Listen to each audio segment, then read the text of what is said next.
கொஞ்ச நேரத்துக்கு முன்னால மதியம் சாப்பிட்டுட்டு கொஞ்சம் படுத்துட்டு இருந்தேங்கய்யா. படுத்துட்டு தூங்கிட்டு இருக்கும்போது அதே மாதிரி அந்த தூக்கத்துக்கும் விழிப்புக்கும் நடுவுல திடீர்னு ஒரு தண்ணி, ஒரு கடல் மாதிரி தண்ணி மாதிரி இருக்கிற இடத்துல கீழ் நோக்கி வேகமா போயிட்டு இருக்கிற மாதிரி இருந்ததுங்கய்யா. வேகமா, ரொம்ப வேகமா கீழ் நோக்கி போயிட்டு இருக்குது. தண்ணிக்குள்ள, கீழே தண்ணிக்குள்ளே, அது பூமியான்னு கரெக்டா தெரியல, தண்ணியா தான் இருக்கும்னு நினைக்கிறேன். தண்ணிக்குள்ளேயே வேகமா கீழே போயிட்டு இருக்கிற மாதிரி இருக்குது. அது எண்டே இல்லாம போயிட்டு திருப்பி நம்ம ரொம்ப தூரம் போயிட்டுமே மேல வரணும்னு நினைக்கும் போது திருப்பி அப்படியே வேகமா மேல வந்துட்டு இருக்க மாதிரி இருந்ததுங்க. அது வரும்போது கொஞ்சம் லைட்டா கடைசியில கொஞ்சம் மூச்சு ஒரு மாதிரி விடுறதுக்கு கொஞ்சம் சிரமம் இருக்கிற மாதிரி இருந்தது. அப்புறம் மேல ஒரு ரிலீஃப் ஆகி இருந்ததுங்க. அது எதனால அந்த மாதிரி இதுவா இருந்ததுங்க? அதுதான் அது நீங்க பாதாள லோகத்துக்கு போயிட்டு இருக்கீங்க. இந்த பாதாள லோகத்துல கீழே இந்த மாதிரி ஆச்சுங்க. இதுக்கு முன்னால ஒரு டைம் மேல மேல போற மாதிரி இருந்ததுங்க. ஒரு இருட்டுல அந்த மாதிரி வேகமா மேல போயிட்டு இருந்த மாதிரி இருந்ததுங்க. ரொம்ப உயரத்துக்கு வேகமா போயிட்டு திருப்பி கீழே யாரோ என்ன ஒரு மேல தலையில இருந்து கால் வரைக்கும் ஒரு ஆசீர்வாதம் பண்ற மாதிரி இருந்தது. அப்படியே அந்த ஆன்மா உடம்புக்குள்ள திருப்பி வந்த மாதிரி இருந்ததுங்க. ரெண்டு மூணு டைம் அந்த மாதிரி மேல் நோக்கி போன மாதிரி இருந்தது.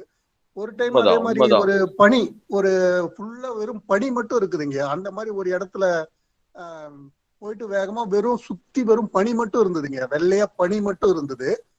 இன்னொரு டைம் ஒரு ஒரு கடல் ஓரம் மாதிரி இருந்ததுங்க. பச்சை பச்சை, அந்த கடல் பச்சையா இருந்தது.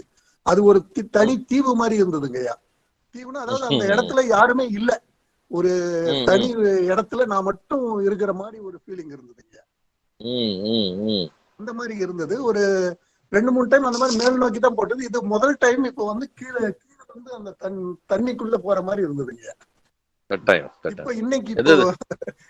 இன்னைக்கு நடந்ததுங்க. அது ஒரு 2 hours. அதுதான் இப்போ நீங்க கீழ் நோக்கி போகும்போது பாதாள லோகத்துல போனா அங்க தண்ணி நிறைய இருக்கும். நம்ம அது உள்ள இருப்போம். மேல மீன்லாம் போகும், எல்லாமே மீன் எல்லாம் அழகா போறது உங்களுக்கே தெரியும். அதுக்குள்ள இருப்போம். அந்த மாதிரி ஒரு அனுபவங்கள் நமக்கு கிடைக்கும். அந்த கீழ் லோகத்துக்குலாம் நம்ம போகும்போது நம்ம கேள்விப்பட்டிருப்போம், இல்ல படத்துல கேள்விப்பட்டிருப்போம். அந்த மாதிரி இடங்கள்ல நம்ம இருக்குதுங்க. அது ஒரு காட்சினா, அதாவது அந்த நம்ம உள்ள போகும்போது நம்மளோட உடம்புக்கு, அந்த மனசுக்கு அந்த எந்த மாதிரி ஒரு ஃபீலிங் வருமோ அதே உணர்வாவே இருந்தது. அதை கனவுன்னு சொல்ல முடியாது. ஏன்னா கனவுக்கு அந்த உணர்வு இருக்காது இல்லைங்களா? இது உணர்வே, அந்த உணர்வு, தொடு உணர்வு, நம்மள அந்த மூச்சு விடக்கூடிய உணர்வு, அந்த மூச்சு கொஞ்சம் லைட்டா ஸ்டக் ஆகிற உணர்வு, அதெல்லாம் வந்ததுனால இது ஒரு உணர்வாவே தெரிஞ்சுதுங்க. உண்மைதான். இது என்னன்னா நம்மளுடைய புலன்கள் சொல்லக்கூடியது தொடுதல் உணர்வு, சுவை உணர்வு, வாசனை உணர்வு, பார்வை உணர்வு, சத்தங்கள் கேட்பது, யூகம் அப்படின்னு 6 விதமான செயல்கள் இருக்கு. இந்த செயல்கள்ல 4 விழித்து இருந்தால், 2 செயல்படாம இருந்தா நமக்கு அந்த நிலை ஏற்படும். அப்போ உங்களுக்கு 4 விழித்து இருக்கு, இல்ல 5 விழித்து இருக்கலாம். ஆனா 2 விழித்து இருந்தா அது கனவு, 3 விழித்து இருந்தா அது கனவு. ஓடுவோம், அப்ப அங்க அறிவு வேலை செய்யாது. இந்த மாதிரி நிறைய விஷயங்கள் அதுல இருக்கு. அப்ப நம்ம 6ல 4 இருந்தா அது உண்மை. அப்ப நம்ம என்னவா இருக்கோம்னா, நம்ம டிராவல் பண்றோம். நம்மளுடைய சூட்சும நிலை நம்ம உயிர் ஆற்றலானது, நம்மளுடைய ஆன்மாவானது அங்க டிராவல் பண்ணுது. அந்த இடத்துல டிராவல் பண்ணும்போது அதையெல்லாம் நீங்க தெரிஞ்சுக்கிறதுக்கான ஒரு வாய்ப்பு அங்க கிடைக்குது. இதையெல்லாம் நம்ம தெரிஞ்சுக்கணும். அது ரொம்ப நல்லது. அதே மாதிரி நீங்க இப்ப சொன்னீங்கல்ல, மேல ஆசீர்வாதம் பண்றது அப்படிங்கிறது. அதுப்போ நம்ம அந்த மேல் உலகங்களுக்கெல்லாம் நம்ம போகும்போது நம்மளுடைய உணர்வு ஆற்றலானது நம்ம சூட்சும சரீரத்துல நம்ம அதை செல்லும் பொழுது, அந்த உணர்வு நிலையை தாண்டி நம்ம போகும்போது அங்க பல ஞானிகள், சித்தர்கள், இவங்கெல்லாம் அங்க இருப்பாங்க. அவங்கெல்லாம் நமக்கு காத்துக்கிட்டு இருக்காங்க. அவங்கெல்லாம் நம்மள போனோம்னா நமக்கு நிறைய உதவிகளை செய்வாங்க. இது ஒரு குறிப்பிட்ட தலங்கள், நம்மளுடைய உயர் தலங்கள் மேல மேல மேல மேல போகும்போது அந்த இடத்தெல்லாம் அவங்களுடைய ஆற்றல்கள், அவங்களுடைய பேச்சு, அவங்களுடைய செயல்கள்லாம் அங்க இருக்கு. இப்ப இறந்தவங்க எல்லாம் இறந்துறவங்களோ இல்ல ஜீவ முக்தி அடைஞ்சவங்களோ எங்க இருப்பாங்கன்னு நினைக்கிறீங்க? ஒரு குறிப்பிட்ட இடத்துலதான் இருப்பாங்க. ஒரு குறிப்பிட்ட இடம் அவங்களுக்கெல்லாம் அங்க அடைக்கலமாயி அங்க இருப்பாங்க. சில இடங்கள்லாம் பாத்தீங்கன்னா கை இருக்காது, கால் இருக்காது. அப்படியே முழுமையா அப்படியே தவம் செஞ்சுருப்பாங்க. பல ஆயிரம் ஆண்டுகளுக்கு தவம் செஞ்சுக்கிட்டே இருப்பாங்க அவங்க. அவங்க வந்து அந்த இடத்துல வந்து இருக்கிற மாரி எல்லாம் தெரியும். நம்ம நல்லா அவங்கள பார்க்கலாம். அவங்க அப்படியே கை இல்லாம, கால் இல்லாம ரொம்ப நின்னுகிட்டே தவம் செய்றவங்க. இதெல்லாம் அந்த இடத்துல இருக்கலாம். அந்த இடத்தையெல்லாம் நம்ம சுத்தி பார்க்கலாம், வரலாம். அதே மாரி இன்னும் மேல மேல போகும்போது நெறைய சித்தர்கள்லாம் வந்து ஒண்ணுமே இல்லாம கையில ருத்ராட்சைகள்லாம் வச்சுக்கிட்டு, பல உருவங்கள தரிச்சுக்கிட்டு, நெறைய முடியெல்லாம் விட்டுட்டு, நெறைய பேர் அங்கலாம் இருக்காங்க. அவங்களெல்லாம் நம்ம வந்து இந்த உணர்வால இருந்து அவங்கள வந்து நம்ம பார்க்க முடியும். அவங்க கிட்ட அவங்க சொல்றத நம்ம கேட்க முடியும். ஆனா நம்ம வந்து பேச முடியாது. அவங்க கிட்ட அந்த இடத்தெல்லாம் போனா நம்ம வந்து பார்க்குறோம், கேட்குறோம். மத்த எல்லாம் அனைத்தும் நம்ம வந்து கிடைக்கும். பேச முடியாது. அந்த மாரி இடங்கள்லாம் இருக்கும். இந்த மாரி விதவிதமான இடங்கள். சில சினிமா படங்கள்லாம் நம்ம பார்க்குறோம் இல்லையா? ஒரு மேகமூட்டமா இருக்கும். அந்த மேகமூட்டத்தெல்லாம் வந்து நெறைய பேர் அங்க இருப்பாங்க. பிரம்ம லோகம் இருக்கும். இந்த மாரி லோகங்கள்லாம் இருக்கு. இந்திர லோகங்கள் இருக்கு.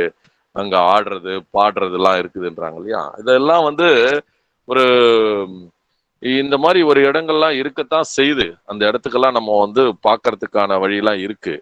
அது வந்து நம்ம வந்து பார்க்க முடியும் அந்த இடத்தெல்லாம். இது ரொம்ப அற்புதமான விஷயங்கள்லாம் இருக்கு. இதெல்லாம் நம்ம வந்து உலகியல்ல வந்து நம்ம வந்து பேசும்போது, அறிவு சார்ந்த விஷயங்களோட நம்ம பேசும்போது, அது ஏத்துக்கிறதுக்கு சிரமங்கள் நெறைய பேரு ஏத்துக்க மாட்டாங்க. ஆனா நம்ம அனுபவிக்கலாம். அத நீங்க தெரிஞ்சுக்கங்க, உணர்ந்துக்குங்க. இதெல்லாம் மாரி வரும். ஏன் நெறைய பேர் நம்ம உச்சந்தலையில வந்து நல்லா பேசுவாங்க. நீங்க எப்படி பேசுறீங்களோ, அதே மாரி வந்து நம்ம உச்சந்தலையில வந்து பேசுவாங்க. அந்த மாரி ஒரு அனுபவங்கள்லாம் நமக்கு கிடைக்கும். சொல்லிட்டே ஒரு லேடி குரல் வரும், சலங்கை சத்தம் வரும். திடீர்னு யாரோ வந்து உடம்பெல்லாம் அப்படியே அதிரும். அவங்க வரும்பொழுது அப்படியே நம்ம உடம்பெல்லாம் அதிர்வு ஏற்படும். நம்ம உச்சந்தலையெல்லாம் ஒரு அதிர்வு ஏற்பட்டுக்கிட்டே இருக்கும். அப்ப அந்த அதிர்வு ஏற்படும்போது அவங்களுடைய நிலைகள் நமக்கு அப்ப அந்த அளவுக்கு நம்ம நுட்பமா இருக்கணும். அந்த தியானத்துல நுட்பமா வெளி உலகங்கள்லாம் மறந்து அதிர்வலைகள் நமக்கு ஏற்படும். சலங்கை சத்தம், இன்னும் உடுக்கு சத்தம், இப்படி பலவிதமான சத்தங்கள் வந்து நம்ம கேட்க முடியும். அதுக்கெல்லாம் நம்ம பயம் ஏற்படக்கூடாது. அப்ப அது என்னதான் நடக்குதுன்னு நம்ம ஒரு துணிவா இருந்து அங்க பார்க்க கத்துக்கணும். அத உணர கத்துக்கணும். அவ்வளவுதான். நம்ம அவங்க கிட்ட பேச முடியாது. அதுதான் ரொம்ப ரொம்ப முக்கியமான ஒரு விஷயம். நல்ல அனுபவங்கள் செந்தில். இது மாரி தொடர்ந்து நம்மளுடைய உணர்வு தாண்டி, உணர்வு தாண்டி, உணர்வு தாண்டி நம்ம போகும்போது இந்த மாரி அனுபவங்கள் நமக்கு கிடைக்கும் அது. அதுதான்.